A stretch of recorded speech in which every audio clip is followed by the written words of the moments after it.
You know that feeling, right? That rush of excitement for a brand new project. Maybe you buy the domain name for a new website.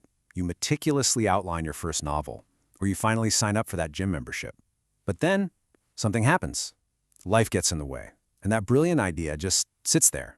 It becomes another piece of unfinished business. So, why does this happen? Is it just a personal failing, a lack of willpower? Well, what if I told you it's not just you? What if there's a predictable pattern here, something deeply rooted in our psychology? That's what we're going to dig into.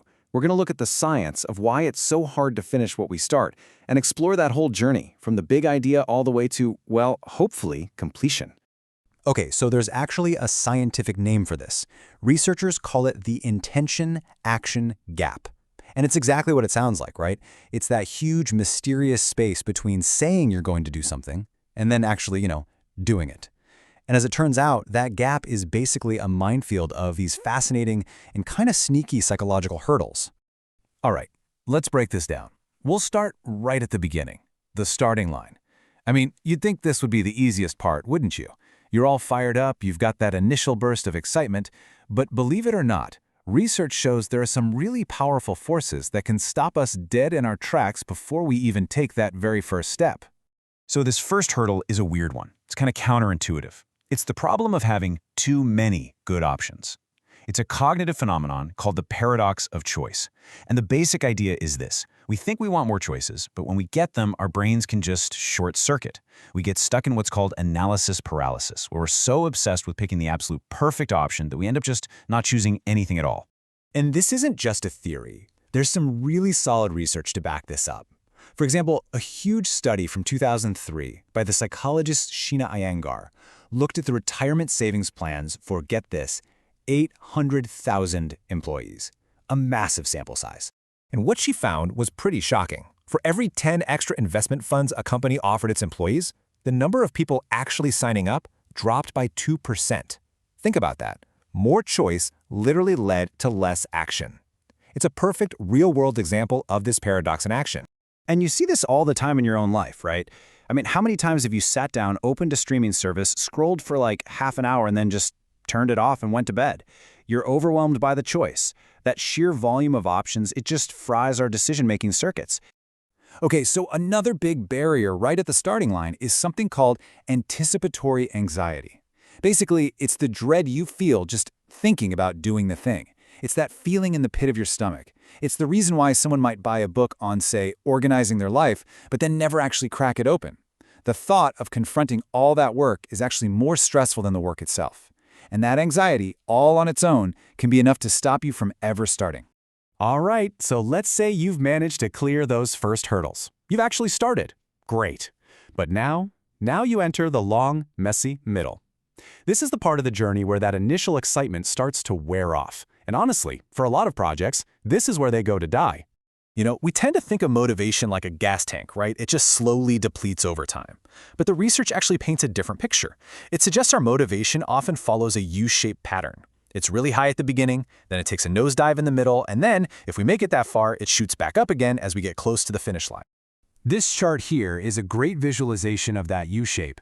It comes from a study where people were asked to proofread some essays. And look at their efficiency, how quickly they found typos. It was super high at the beginning and at the very end. But right there in the middle, a huge slump. They were actually least effective when they were deepest in the weeds of the task. So why? Why does this happen? Well, researchers think it all comes down to how we perceive our progress. See, at the start, we're motivated by looking back at how far we've come. We're pushed by our past progress, and near the end, we're pulled forward by the finish line being so close. But smack dab in the middle, you're too far from the start to feel that push, and the end is still too far away to feel that pull. So instead, your focus just shifts to the giant mountain of work still ahead of you. And yeah, that can be incredibly demotivating. And to make matters worse in this middle slump, you've got something called Parkinson's Law. You've probably heard of this one. It's the old adage that work expands to fill the time you give it. So, if you give yourself a whole month to do something that should only take, say, 10 hours, that task starts to feel way more complex and important than it actually is. It just drags on, totally sucking away your momentum. Okay, so you've survived the middle. The end is finally in sight. This should be the home stretch, the easy part, right? Well, not so fast. because this is where a really subtle and kind of strange final hurdle can pop up, a subconscious fear of actually finishing.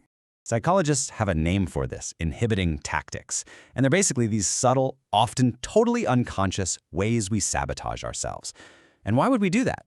To protect our ego. Think about it. Once a project is done, it's out there in the world. It can be judged. But if it's never quite finished, well, then it can never truly fail, can it?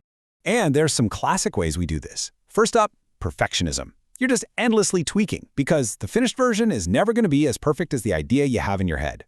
Another one is setting really vague goals. If you don't know what done looks like, well, you can't ever really fail, can you?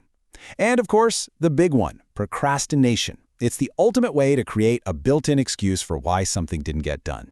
This quote here just nails the psychology of it. Procrastination isn't just about being lazy. It's an active defense mechanism. We rationalize. We tell ourselves this comforting little story that, oh yeah, I'm totally going to do it, just, tomorrow. It lets us keep the dream alive without ever having to face the scary finality of the finish line.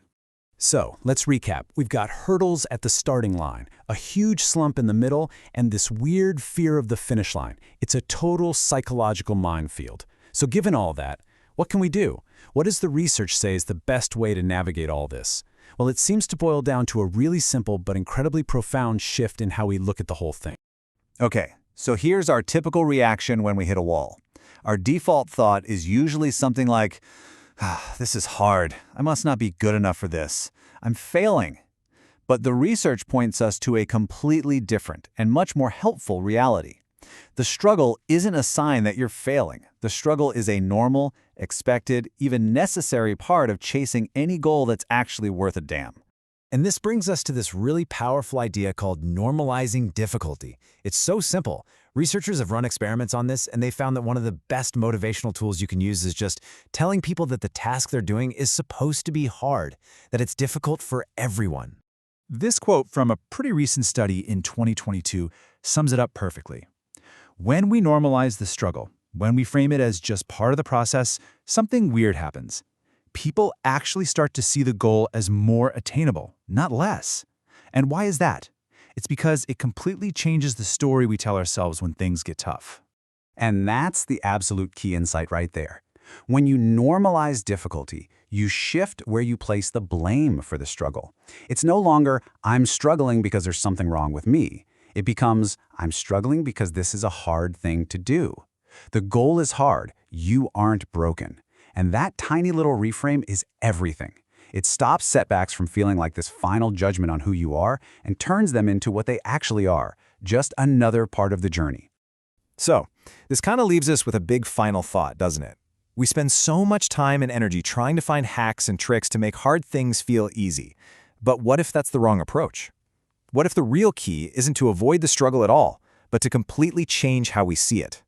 What if instead of seeing that struggle as a stop sign, we saw it as a mile marker, a sign that we're on the right track, doing something that actually matters?